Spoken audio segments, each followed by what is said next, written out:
ಮಟ್ಟಕ್ಕೆ ಇಂದು ಪರಿಚಯ ಆಗಿದೆ.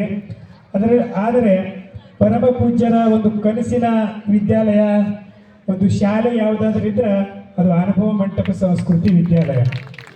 ಯಾಕಂದ್ರೆ ಇಲ್ಲಿ ಶಾಲಾ ಪಠ್ಯದ ಜೊತೆಗೆ ಪೂಜ್ಯರು ಈ ಮಕ್ಕಳಿಗೆ ಶರಣ ಸಂಸ್ಕೃತಿಯ ವಿಶೇಷ ಒಂದು ಅಧ್ಯಯನವನ್ನು ಮಾಡಿಸ್ತಾರೆ. ಇಲ್ಲಿ ನೇಹಾ ಅಂತ ಒಬ್ಬಕಿ ಹುಡುಗಿಯಾಳ, ಈಕೆ 800 ವಚನ ಹೇಳ್ತಾಳೆ ಬಾಯ್ಪಾಠ, ಅದು ಕಂಠಪಾಠವಾಗಿ ಶಂಭುಶೇನ ಅಂತ ಹೇಳಿ 800 ವಚನ ಹೇಳ್ತಾಳೆ. ಶೂನ್ಯ ಸಂಪಾದನೆ ಮೇಲೆ ಅರ್ಧ ತಾಸು ಆಕಿ ಪ್ರವಚನವನ್ನು ಮಾಡ್ತಾಳೆ. ಆಕೆ ಒಬ್ಬಕಿನೇ ಅಲ್ಲ, ಅನೇಕ ಹುಡುಗಿಯರು ಇಲ್ಲಿ ಹರ. ಅವರು ಅಷ್ಟಾವರಣ, ಪಂಚಾಚಾರ, ಶಟಸ್ಥಲ ಕುರಿತು ಮತ್ತು ಲಿಂಗಾಯತ ಶರಣ ಸಂಸ್ಕೃತಿಯ ಕುರಿತು ಒಂದೊಂದು ತಾಸು, ಅರ್ಧ ತಾಸು ಪ್ರವಚನವನ್ನು ಮಾಡ್ತಾರೆ. ಬೇರೆ ಬೇರೆ ಕಡೆ ಭಾಷಣವನ್ನು ಮಾಡಿ ನಿಬಂಧ ಸ್ಪರ್ಧೆಯಲ್ಲಿ, ಭಾಷಣ ಸ್ಪರ್ಧೆಯಲ್ಲಿ, ವಚನ ಕಂಠಪಾಠ ಸ್ಪರ್ಧೆಯಲ್ಲಿ ಈ ಮಕ್ಕಳು ರಾಜ್ಯ ಮಟ್ಟಕ್ಕೆ ಒಂದು ಬಹುಮಾನವನ್ನು ತಂದು ನಮ್ಮ ಶ್ರೀಮಠಕ್ಕೆ ಪೂಜ್ಯರಿಗೆ ಕೀರ್ತಿಯನ್ನು ತಂದಿದ್ದಾರೆ. ಆ ಮಕ್ಕಳಿಗೆ ಜೋರಾಗಿ ಚಪ್ಪಾಳೆ ಮತ್ತೊಮ್ಮೆ ಅಭಿನಂದಿಸಿ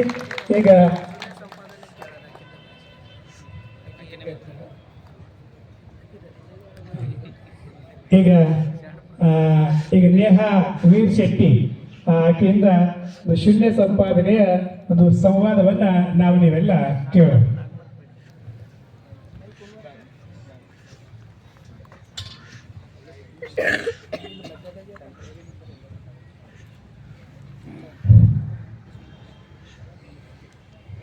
ಓಂ ಶ್ರೀ ಗುರು ಬಸವಲಿಂಗಾಯ ನಮಃ.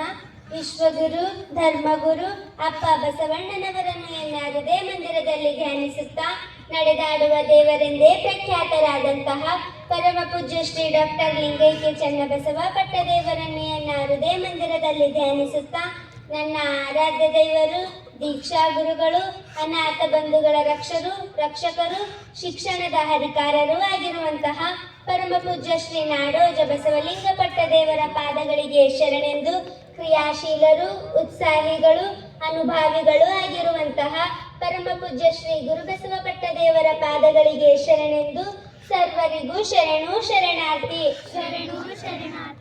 ನಾನು ನೂಲಿಯ ಚಂದಯ್ಯನವರ ಶೂನ್ಯ ಸಂಪಾದನೆಯ ಕುರಿತು ಇಂದು ಮಾತನಾಡಲು ಇಚ್ಛಿಸುತ್ತಿದ್ದೇನೆ. ನೂಲಿಯ ಚಂದಯ್ಯನವರು ಅನುಭವ ಮಂಟಪದ 770 ಅಮರಗಣಗಳಲ್ಲಿ ಒಬ್ಬರಾಗಿದ್ದರು.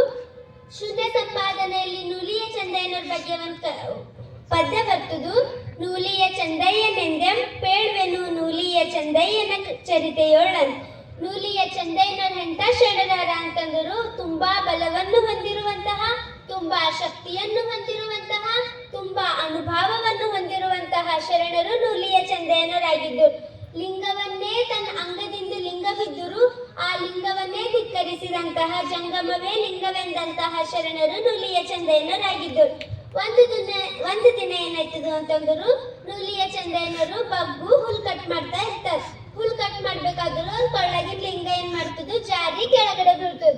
ಕೆಳಗಡೆ ಬೀಳ್ತಿಕ್ಕಿ ಅವ್ರೇನಂತಾರ, ಈ ಲಿಂಗವನ್ನು ನನ್ನ ಬಗ್ಗೆ ಆ ಲಿಂಗ ನನ್ನ ಕೊಳ್ಳ ಕಟ್ಕೊಳ್ಳೋವರೆಗೂ ಕಾಯಕಕ್ಕ ವೇಳೆ ಆಯ್ತದು, ಕಾಯಕಕ್ಕ ಸಮಯ ಆಯ್ತದು, ಕಾಯಕವೇ ಕೈಲಾಸ ಅಂದ ಬಳಿಕ ಕಾಯಕದೊಳಗೆ ನಾವು ದೇವರನ್ನು ಕಂಡ ಬಳಿಕ ಈ ಲಿಂಗದ ಅವಶ್ಯಕತೆ ನನಗಿಲ್ಲ ಅಂತ ಹೇಳಿ ಆ ಲಿಂಗವನ್ನೇ ಬಿಟ್ಕೊಟ್ಟು ತಮ್ಮ ಕಾಯಕದಾಗೆ ನಿರತ ಆಗಿರ್ತಾರೆ. ಆಗ ಆ ಲಿಂಗ ಏನ್ ಮಾಡ್ತಾನ ಅಂತಂದ್ರು, ಚಂದಯ್ಯನವ್ರದ್ದು ಬೆನ್ ಹತ್ತಾನ. ಹೇಗ್ ಸಣ್ಣ ಪಾಪು ತಾಯಿ ಬೆನ್ ಹತ್ತದಲ್ಲ, ಅದೇ ರೀತಿ ಆ ಲಿಂಗಯ್ಯ ಜಂಗಮ ವೇಷವನ್ನು ಧರಿಸಿ ಚಂದಯ್ಯನವ್ರ ಬೆನ್ ಹತ್ತಾರ. ನಂಗೆ ಸ್ವೀಕಾರ ಮಾಡು ಚಂದಯ್ಯ, ನಂಗೆ ಸ್ವೀಕಾರ ಮಾಡು, ನಂದಿನ ತಪ್ಪಾಗ್ಯದ, ನಾ ಇನ್ನೊಂದ್ಸಲ ಬೀಳಲ್ಲ ಚಂದಯ್ಯ, ನಂಗೆ ಸ್ವೀಕಾರ ಮಾಡು ಅಂತ ಇಷ್ಟು ಗೋಗರಿತಾನ ಲಿಂಗಯ್ಯ. ಅಂದ್ರು ಭಾಳ ಗೋಗರಿತಾನ. ಅಂದ್ರು ಬಿ ಚಂದಯ್ಯನವರು ಸ್ವೀಕಾರ ಮಾಡಲ್ಲ. ಕೊನೆಯವರಿಗೆ ಸಾಕಾಗ್ಯವ್ರಂತಾರ, ನಡಿ ದಾರ್ಯಾಗ ಮಡಿವಾಳ ಮಾಚಿಜರ್ ಬರ್ತಾರ, ಅವ್ರ ಏನ್ ಹೇಳ್ತಾರ ಅದು ಕೇಳ್ದಿ ಅಂದ್ರೆ ಮಾತ್ರ ನಾನು ಸ್ವೀಕಾರ ಮಾಡ್ತಾ, ಇಲ್ದು ನಾನು ಸ್ವೀಕಾರ ಮಾಡಲ್ ನೋಡು ಅಂತ ಹೇಳ್ತಾರ. ಆಗ ಲಿಂಗಯ್ಯ ಒಪ್ಕೊಂಡು ಜಂಗಮ ವೇಷವನ್ನು ಧರಿಸಿ ಅವ್ರ ಜೊತೆ ಹೋಯ್ತಾರ. ಆಗ ಮಡಿವಾಳ ಮಾಚಿಜರ್ ಬರ್ತಾರ. ಮಡಿವಾಳ ಮಾಚಿಜರು ಎಲ್ಲಾ ಶರಣರ ಬಟ್ಟೆಯನ್ನು ಮಡಿ ಮಾಡ್ತಾ ಇರ್ತಾರೆ. ಮಡಿ ಮಾಡ್ಬೇಕಾದ್ರು ಚಂದಯ್ಯನವರು ನಡೆದಿದ್ದೆಲ್ಲ ಘಟನೆ ಮಡಿವಾಳ ಮಾಚಿಜರಿಗೆ ಹೇಳ್ತಾರೆ. ಆಗ ಮಡಿವಾಳ ಮಾಚಿಜರ್ ಅಂತಾರ, ಚಂದಯ್ಯ ಸ್ವೀಕಾರ ಮಾಡು, ನೀ ಜಂಗಮನೇ ಲಿಂಗ ಅಲ್ಲತ್ತಿದ್ದಿ, ನಾ ಇಲ್ಲ ಅಲ್ಲತ್ತಿಲ್ಲ, ಆದ್ರೂ ಆ ಜಂಗಮಕ್ಕೆ ಆಧಾರವಾಗಿ ಒಂದು ವಸ್ತು ಬೇಕಲ್ಲ, ಆ ವಸ್ತುನೇ ಯಾವ್ದದ ಅಂದ್ರೆ ಈ ಲಿಂಗ ಅದ, ಸ್ವೀಕಾರ ಮಾಡು ಬಂದೆನೆಂಬ ಸುಖ ಹೆರೆ ಹಿಂಗಿದವರುಂಟೆ, ಕಂಡ ವಿಧಾನವ ನಡೆ ಎಂದವರುಂಟೆ, ಸುಖಕ್ಕೆ ಸುಖ ಒದಗಿದರೆ ಒಲ್ಲೆನೆಂಬವರುಂಟೆ, ಕಲಿದೇವಯ್ಯ ಬಂದೆನೆಂದಡೆ ಬೇಡವೆನಲೇಕೆ ಚಂದಯ್ಯ ಅಂತ ಹೇಳ್ತಾರೆ. ಯಾರಿಗಾರ ಸುಖ ಬಂತಂದ್ರು ನಂಗೆ ಸುಖ ಬೇಡಪ್ಪ ದೇವ್ರೆ, ನಂಗೆ ಕಷ್ಟ ಕೊಡ್ರಿ ಅಂತ ಅಂತೀರೇನು? ಇಲ್ಲ, ಎಲ್ಲರೂ ನಂಗೆ ಸುಖ ಬರ್ಬೇಕಂತೆ ದೇವ್ರ ಬಲ್ ಬೇಡ್ಕೋತೀರಿ. ಮತ್ತೆ ಯಾರಿಗಾರ ಬಂಗಾರ ಬೆಳ್ಳಿ ಎಲ್ಲ ಸಿಕ್ತಂದ್ರು ನಂಗೆ ಬಂಗಾರ ಬೆಳ್ಳಿ ಎಲ್ಲ ಬೇಡ ದೇವ್ರೆ, ಕಲ್ಗಳಷ್ಟೇ ಬೇಕಂತೀರೇನು? ಇಲ್ಲ, ಬಂಗಾರ ಬೆಳ್ಳಿ ಎಲ್ಲ ಸಿಕ್ತಂದ್ರೆ ಯಾರಿಗೆ ಗೊತ್ತಾಗಲ್ದಪ್ಲೆ ಟಪ್ ಅಂತ ಮನೆಗೆ ಇಕ್ತೀರಿ. ಅದೇ ರೀತಿ ಅಂತಹ ಸಂಪತ್ತಿನ ನಿಧಿ ಯಾವುದದ ಅಂತಂದ್ರು ಈ ಇಷ್ಟಲಿಂಗ ಅದ. ಆ ಲಿಂಗನೇ ನಿನ್ನ ಹತ್ರ ಬರ್ತಾ ಬರ್ತಾ ಅಂತ ಗೋಗರಿಲತಿನಾಗ ನೀ ಯಾಕೆ ಒಳ್ಳಲತಿ ಚಂದಯ್ಯ ಸ್ವೀಕಾರ ಮಾಡು ಅಂತ ಹೇಳ್ತಾರೆ. ಆ ಚಂದಯ್ಯನವ್ರು ಏನ್ ಹೇಳ್ತಾರ, ಜಂಗಮವೇ ಲಿಂಗವೆಂದರಿದ ಬಳಿಕ ಈ ಲಿಂಗದ ಅವಶ್ಯಕತೆ ನನಗಿಲ್ಲ, ಈ ಲಿಂಗವನ್ನು ನಾನು ಸ್ವೀಕಾರ ಮಾಡಲ್ಲ, ಜಂಗಮನೇ ನಾ ಲಿಂಗ ಅಂತ ತಿಳ್ಕೊಂಡಿದ, ಜಂಗಮವೇ ನಾ ದೇವರನ್ನ ಪೂಜೆ ಮಾಡ್ತಾ ಅಂತ ಹೇಳ್ತಾರೆ. ಮತ್ ಮಡಿವಾಳ ಮಾಚಿದರು ಹೇಳ್ತಾರ, ನೀ ಜಂಗಮವೇ ಲಿಂಗ ಅಂತ ತಿಳ್ಕೊಂಡಿರ್ಬಹುದು, ನಾ ಇಲ್ಲ ಅಲ್ಲದಿಲ್ಲ, ಆದರೂ ಈ ಲಿಂಗವನ್ನು ಆಧಾರವಾಗಿ ಇಟ್ಕೊಂಡು ಆ ಜಂಗಮಕ್ಕೆ ನೀ ಸೇವೆ ಮಾಡಿದಿ ಅಂದರು ಆಗ ಜಂಗಮ ಸಂತೃಪ್ತಿ ಪಡ್ತಾನ, ಸ್ವೀಕಾರ ಮಾಡು ಚಂದಯ್ಯ ಅಂತ ಹೇಳ್ತಾರೆ. ಅಂದ್ರು ಬಿ ಚಂದಯ್ಯನವ್ರು ಒಪ್ಪಲ್ರು.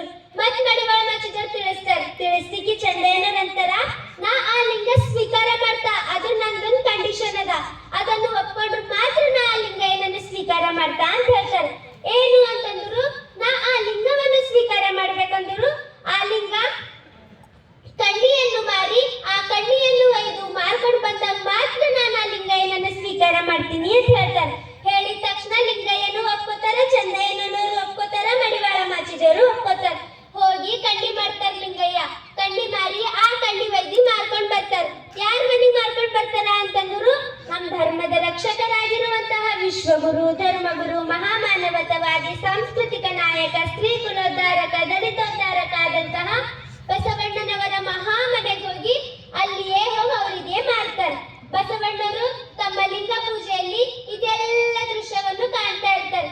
ಸಾಕ್ಷಾತ್ ಆ ಲಿಂಗಯ್ಯನೇ ನನ್ನ ಮನೆಗೆ ಕಣ್ಣಿ ಮಾರ್ಲಕ್ ಹೊಂಟನಲ್ಲ ಅಂತ ತಿಳ್ಕೊಂಡು ಅವರೇ ಸ್ವತಃ ಎದ್ದು ಬಂದು ಸಾವಿರಾರು ಹಣ್ಣುಗಳನ್ನು ಕೊಟ್ಟು ಆ ಕಣ್ಣಿಯನ್ನು ತೆಕ್ಕೋತಾರೆ.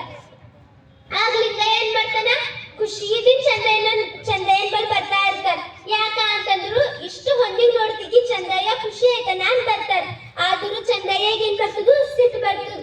ನಾವೇನ್ ಮಾಡ್ತಿದ್ದೆವು, ಅಷ್ಟೆಲ್ಲ ಬಂಗಾರ ತಗೊಂಡು ನಮ್ಮಲ್ಲಿ ಇಟ್ಕೋತಿದ್ದೆವು. ಆದ್ರೂ ಚಂದಯ್ಯನವರು ಹಂಗ್ ಮಾಡಲ್ಲರು. ನೀ ಏನ್ ಮಾಡಿದ್ ಲಿಂಗಯ್ಯ ಹೇಳ್ತಾರ, ನೀ ಏನ್ ಮಾಡಿದ್ ಲಿಂಗಯ್ಯ ಅಂದ್ರೆ ನೀವ್ ಮೋಸದಿಂದ ಕಾಯಕ ಮಾಡಿದಿ, ನೀನು ಅತಿ ಆಸೆದಿಂದ ಕಾಯಕ ಮಾಡಿದಿ. ನಾವು ಕಾಯಕ ಹೆಂಗ್ ಮಾಡ್ಬೇಕು ಅಂದ್ರು ಸತ್ಯ, ನಿಷ್ಠೆ, ಭಕ್ತಿದಿಂದ ನಾವು ಕಾಯಕ ಮಾಡ್ಬೇಕು. ಆದ್ರೆ ನೀನು ಅತಿ ಆಸೆಯನ್ನು ಪಟ್ಟು ಒಂದು ಹಣದ ಒಂದು ಗಳಿಕೆಗಾಗಿ ನೀ ಕಾಯಕ ಮಾಡಿದಿ, ಇದು ತಪ್ಪದ. ಅದ್ರ ಸಲಕ್ ನಾನು ಹಿಂಗ್ ಸ್ವೀಕಾರ ಮಾಡಲ್ಲ ಅಂತ ಹೇಳ್ತಾರೆ. ಮಾತ್ ಲಿಂಗಯ್ಯ ಚಂದಯ್ಯ ಯಾರ ಬಲ್ ಹೋಯ್ತಾರ, ಮಡಿವಾಳ ಮಾಚಿದವ್ರ ಬಲ್ ಹೋಯ್ತಾರ. ಮಡಿವಾಳ ಮಾಚಿದವ್ರ ಬಲ್ ಹೋಗಿ ಹೇಳ್ತಾರ, ಎಲ್ಲ ನಡೆದಿದ್ದೆಲ್ಲ ಹಿಂಗ್ ಮೋಸ ಮಾಡ್ಯಾನ ಲಿಂಗಯ್ಯ, ಕಾಯಕ ಚಲೋ ಮಾಡಿಲ್ಲ, ನಿಷ್ಠೆ ಏನ್ ಮಾಡಿಲ್ಲ ಅಂತ ಹೇಳಿದ್ಮೇಲೆ ಮತ್ ಮಡಿವಾಳ ಮಾಚಿದವ್ರು ಚಂದಯ್ಯನವ್ರಿಗೆ ತಿಳಿಸ್ತಾರ. ಆದ್ರೂ ಬಿ ಇದು ಬಗೆಹರಲ್. ಆಗ ಅವ್ರ ಏನಂತಾರ, ಇದು ಯಾಕೋ ನಂದಿಂದು ಬಗೆಹರಲ್ತು, ಅದ್ರ ಸಲಕ್ ಇದಕ್ಕೆ ಎಲ್ಲಿಗೋಯಮಿ ಅನುಭವ ಮಂಟಪಕ್ಕೆ ಹೋಯ್ದು ಅಲ್ಲಿ ಚರ್ಚೆ ಮಾಡಿದಾಗ ಮಾತ್ರ ಈ ವಿಷಯ ಪರಿಹಾರ ಆಯ್ತದು ಅಂತ ತಿಳ್ಕೊಂಡು ಅನುಭವ ಮಂಟಪಕ್ಕೆ ಹೋಯ್ತಾರೆ. ಅಲ್ಲಿ ಬಸವಣ್ಣನವರು, ಚನ್ನ ಬಸವಣ್ಣನವರು, ಅಲ್ಲಮ್ಮ ಪ್ರಭುದೇವರು ಎಲ್ಲರೂ ಇರ್ತಾರೆ. ಆಗ ಅಲ್ಲಮ್ಮ ಪ್ರಭುದೇವ್ರು ಹೇಳ್ತಾರ, ಸ್ವೀಕಾರ ಮಾಡಿ ಚಂದಯ್ಯ, ಒಂದು ವಜ್ರ ಅಲ್ಲ ಅಂದ್ರೂ ಅದಕ್ಕೆ ಇಕ್ಲಕ್ ಒಂದು ಆಧಾರವಾದ ಒಂದು ಪಾತ್ರೆ ಬೇಕಾಯ್ತದ, ಒಂದು ಬಂಗಾರ ಅದ ಅಂದ್ರೂ ಅದಕ್ಕೆ ಇಕ್ಲಕ್ ಒಂದು ಆಧಾರ ಬೇಕಾಯ್ತದ. ಅದೇ ರೀತಿ ನೀನ್ ಜಂಗಮನೇ ಲಿಂಗ ಅಲತಿದಂದ್ಮೇಲೆ ಆ ಜಂಗಮಕ್ಕೊಂದು ಆಧಾರ ಬೇಕಾಯ್ತದು. ಆ ಆಧಾರನೇ ಏನು ಅಂತಂದ್ರೆ ಈ ಲಿಂಗ ಅದ, ಸ್ವೀಕಾರ ಮಾಡು ಅಂತ ಹೇಳ್ತಾರೆ.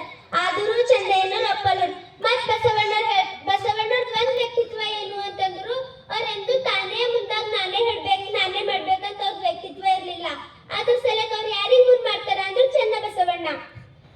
ಬಸವಣ್ಣವ್ರು ಹೇಳ್ತಾರ, ನಾ ಏನ್ ಬಿ ಇಲ್ಲ, ನನ್ ಬಲ್ಲಿ ಇಷ್ಟೆಲ್ಲ ಜ್ಞಾನ ತುಂಬಿನವ್ರು ಯಾರು ಅಂತಂದ್ರು ಚನ್ನ ಬಸವಣ್ಣವ್ರ ಅಲ್ಲ, ಅವ್ರದಿಂದೇ ನಾ ಇದ್ದ, ಅದ್ರ ಸಲಕ ಚನ್ನ ಬಸವಣ್ಣನವರೇ ಹೇಳ್ತಾರ ಅಂತಾರ.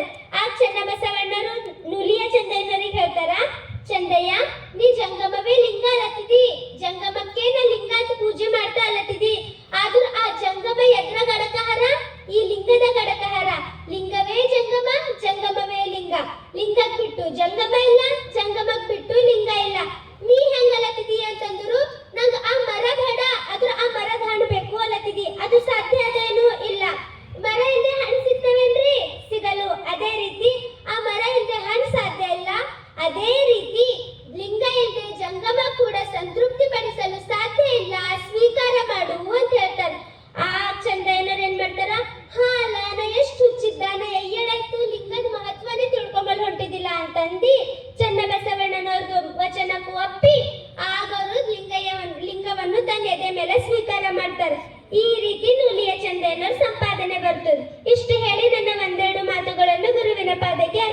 ಬೇಡುತ್ತೇನೆ. ಶರಣು ಶರಣಾರ್ಥಿ. ಶೂನ್ಯ ಸಂಪಾದನೆ ಕುರಿತು ಅದರಲ್ಲಿ ವಿಶೇಷವಾಗಿ